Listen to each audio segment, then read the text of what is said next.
1 Chroniques, chapitre 12. Voici ceux qui se rendirent auprès de David à Tsiklag, lorsqu'il était encore éloigné de la présence de Saül, fils de Kis. Ils faisaient partie des vaillants hommes qui lui prêtèrent leur secours pendant la guerre. C'étaient des archers, lançant des pierres de la main droite et de la main gauche, et tirant des flèches avec leur arc. Ils étaient de Benjamin, du nombre des frères de Saül, le chef Akiezer et Joas, fils de Shama, fils de Shema, de Gibéa, Giziel, et Pélet, fils d'Asmavet, Beraka, Jéhu, d'Anatot, Jishmaéja, de Gabaon, vaillant parmi les 30, et chef des 30, Jérémie, Jakaziel, Jokana, Josabad, de Guédéra, Elusaï, Jérimoth, Béalia, Shemaria, Shephatia de Haroth, Elkana, Jishéja, Azariel, Joézer, et Jashkobim, Koréite, Joéla de Zébadia, fils de Jéhokam, de Gédor. Parmi les Gadites, des hommes vaillants partirent pour se rendre auprès de David dans la forteresse du désert. Des soldats exercés à la guerre, armés du bouclier et de la lance, semblables à des lions, et aussi promptes que des gazelles sur les montagnes. Ézer le chef, Abdias le second, Eliab le troisième, Mishmana le quatrième, Jérémie le cinquième, Ataï le sixième, Eliel le septième, Jokana le huitième, Elzabad le neuvième, Jérémie le dixième, Macbadaï le onzième. C'étaient les fils de Gad, chef de l'armée. Un seul, le plus petit, pouvait s'attaquer à 100 hommes, et le plus grand à 1000. Voilà ceux qui passèrent le Jourdain au premier mois, lorsqu'il débordait sur toutes ses rives, et qui mirent en fuite tous les habitants des vallées à l'Orient et à l'Occident. Il y eut aussi des fils de Benjamin et de Juda, qui se rendirent auprès de David dans la forteresse. David sortit au-devant d'eux et leur adressa la parole en disant, « Si vous venez à moi dans de bonnes intentions pour me secourir, mon cœur s'unira à vous. Mais si c'est pour me tromper au profit de mes ennemis, quand je ne commets aucune violence, que le Dieu de nos pères le voie et qu'il fasse justice. » Amasaï, l'un des principaux officiers, fut revêtu de l'esprit et dit, « Nous sommes à toi, David, et avec toi, fils d'Isaïe.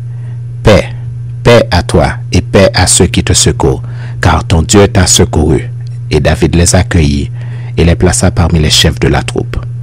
Des hommes de Manassé se joignirent à David lorsqu'il alla faire la guerre à Saül avec les Philistins. Mais ils ne furent pas en aide aux Philistins, car, après s'être consultés, les princes des Philistins renvoyèrent David en disant, « Il passerait du côté de son maître Saül au péril de nos têtes. » Quand il retourna à Tsiklag, voici ceux de Manassé qui se joignirent à lui. Adnak, Josabad, Jediaël, Mikaël, Zozabad, Elihu et Tsiltaï, chefs des milliers de Manassé. Ils prêtèrent leur secours à David contre la troupe des pillards amalécites, car ils étaient tous de vaillants hommes, et ils furent chefs de l'armée. Et de jour en jour, des gens arrivaient auprès de David pour le secourir, jusqu'à ce qu'il eût un grand camp comme un camp de Dieu. Voici le nombre des hommes armés pour la guerre qui se rendirent auprès de David à Hébron, afin de lui transférer la royauté de Saül, selon l'ordre de l'Éternel. Fils de Juda portant le bouclier et la lance, 6800, armés pour la guerre. Des fils de Siméon, hommes vaillants à la guerre, 7100. Des fils de Lévi, 4600.